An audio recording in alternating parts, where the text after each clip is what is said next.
Bueno, ¿cómo están? Proseguimos en este video, la clase 1. Este video se va a llamar clase 2 para la comisión 6251 de Teoría del Estado, doctor Videla, de Luca Videla. Y continuamos presentando el libro de Joseph Vallespín, La ciencia política, una introducción. En el video anterior o clase anterior habíamos dicho que, según el autor, la política era una actividad que gestionaba conflictos, que tenía las características de estructura, de proceso y de resultado, y que suponía relaciones de poder.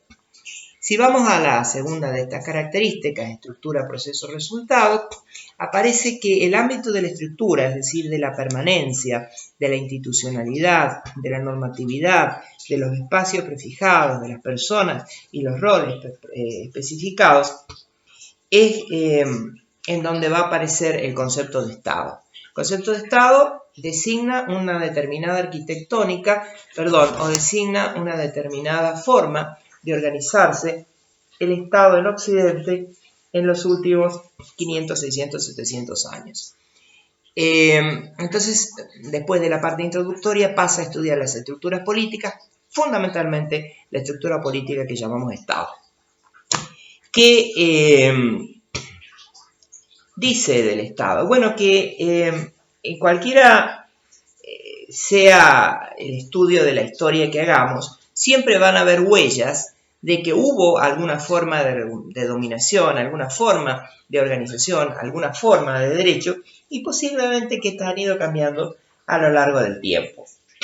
Entonces se plantea la pregunta, ¿por qué cambian las formas políticas? Es decir, ¿por qué una forma de organización estatal cambia hacia otra forma de organización estatal? O ¿por qué las estructuras políticas preestatales cambian a las estructuras estatales, etcétera? Acá esto plantea varios interrogantes, ¿no? El primero de ellos, bueno, ¿y cuándo empiezan las formas políticas? Ahí lo contestan. Aproximadamente 10.000 años atrás, cuando las primeras tribus dejaron de ser nómadas y se volvieron sedentarias. Para que haya Estado debe haber algún tipo de fijación territorial, algún tipo de identidad de la tribu que va más allá de lo que puede dar la tribu que caza y que se mueve de un lugar a otro. Entonces, empezamos el camino hacia el Estado cuando tenemos tribus sedentarias. Ahora, ¿cuáles son las razones por las cuales llegamos, se origina el Estado o el Estado cambia? Y ahí da 4 teorías, más bien modernas, sobre la aparición del Estado en Occidente.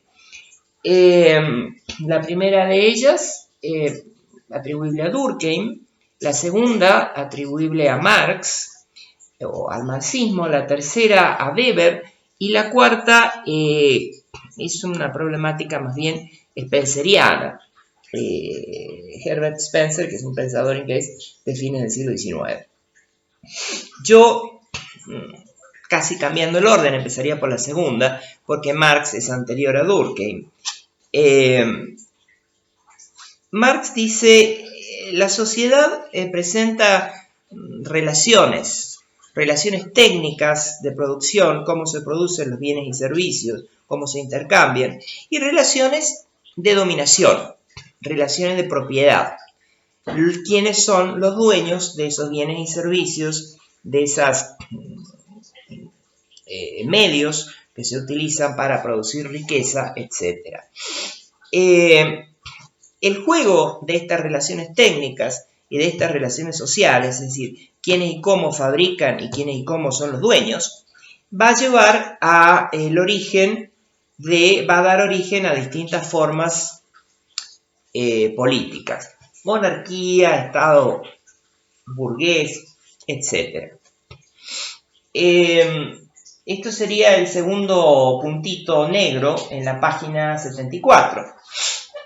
Cada tipo de organización económica, es decir, cada tipo de relaciones técnicas de producción, exige instrumentos coactivos suficientes para asegurarla. Es decir, si yo tengo un tipo de relación técnica de producción, sustentada en un tipo de propiedad o de relaciones sociales de producción, necesariamente va a exigir también una forma de poder que garantice que ese modo va a estar estable.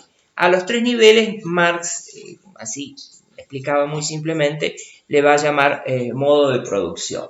Entonces, cuando cambian las relaciones de producción, tal vez el cambio viene de las relaciones de producción, perdón, cambian las relaciones de propiedad, tal vez porque cambian las relaciones de producción, el Estado va a cambiar.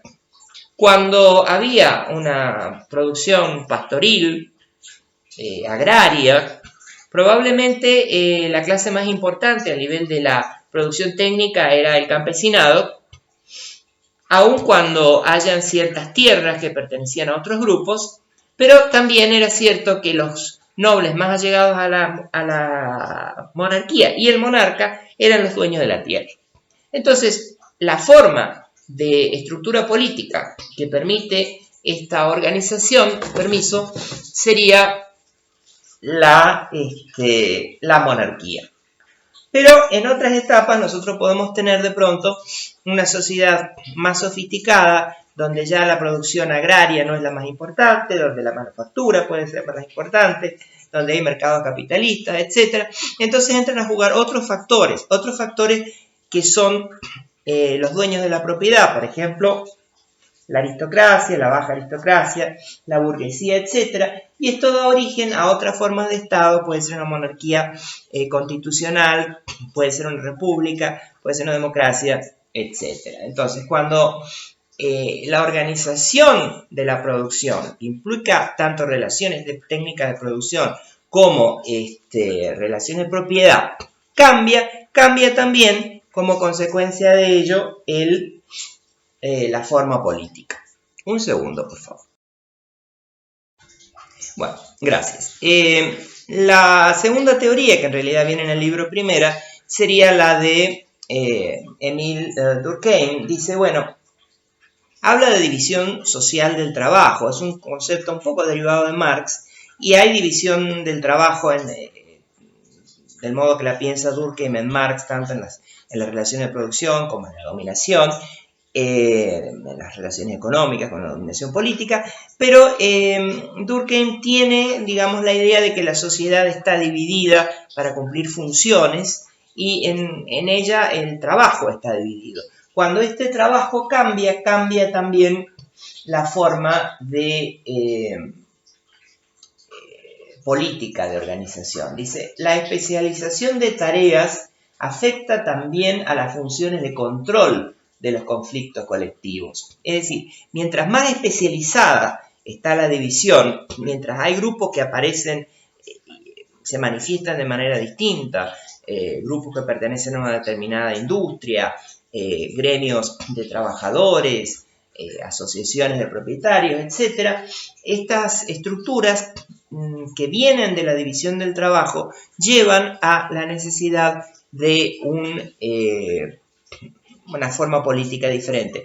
Yo creo que la diferencia entre Marx y Durkheim, más allá de que Durkheim tiene un concepto más amplio de división del trabajo, no es tan específico como Marx, en realidad no es tanta. Él no tiene la idea de que propiedad es la relación fundamental, la segunda relación fundamental, permiso, es la relación de producción, y la tercera, que es no fundamental, sino derivada, la política. Para Durkheim, allí donde hay un grupo cumpliendo una función, ahí hay división del trabajo. Y en la medida en que la sociedad tiene distintos grupos, se ha dividido en distintos grupos, cumpliendo diferentes funciones, se va a configurar un tipo de gobierno diferente. De alguna manera, la teoría de Durkheim, que es la número 1, y que yo he dado en segundo lugar, está derivada de la de Marx. Y está también apuntando a lo que luego va a venir en la sociología del siglo XX, y que vamos a conocer como funcionalismo.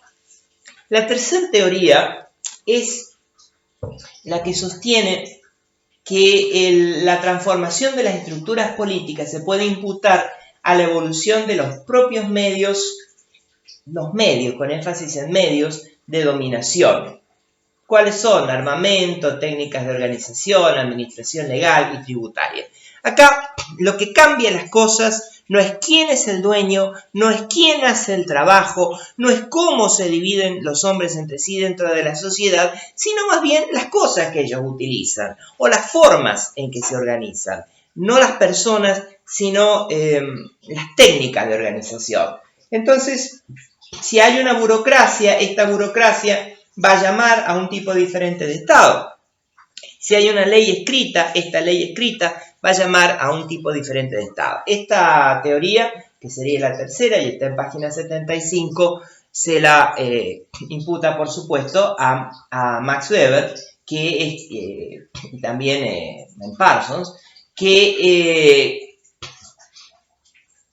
es bastante moderna. La racionalización del capitalismo dice que contabiliza para capitalizar y que acumula para reinvertir, se inspiraría y a su vez reforzaría la racionalización política.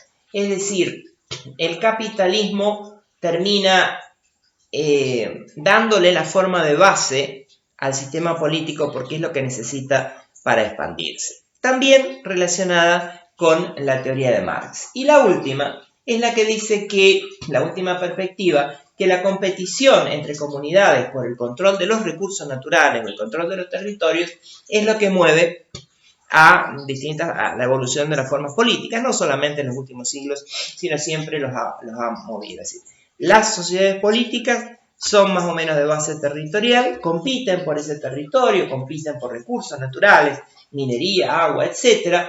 Y del conflicto entre unas y otras organizaciones políticas va a surgir la necesidad de adaptar las estructuras políticas para poder ganar ese conflicto. Esta teoría se le agrega, se encontraría en autores como Wundt-Plowicz y sobre todo Herbert Spencer, que es el gran teórico que describe en el siglo XIX la lucha de los hombres y la lucha de las sociedades y entiende las relaciones sociales como permanente competencia para sacar una ventaja con respecto al otro y eventualmente eliminarlo. Bien, termina esta sección diciendo que los intentos de encontrar un único factor explicativo no son del todo concluyentes de los cambios políticos. Por esta razón, también se admite que cada situación histórica puede ser mejor explicada otorgando a uno de dichos factores un papel principal. Es decir, que de pronto yo puedo cambiar de paradigma, puedo cambiar de metodología explicativa, puedo apelar a otros actores, a otros factores para explicar por qué pasó lo que pasó, no solamente porque se pasó de lo no estatal o de lo preestatal a lo estatal, sino de los cambios internos en el Estado. Pero esto es ya obvio, y con esto terminaríamos esta partecita. Este es el fin de la clase número 2, y en la clase número 3 vamos a terminar el capítulo 5, hablando de los criterios para clasificar las formas políticas, la autonomía de la política y la concentración de la coacción. Muchísimas gracias, nos vemos.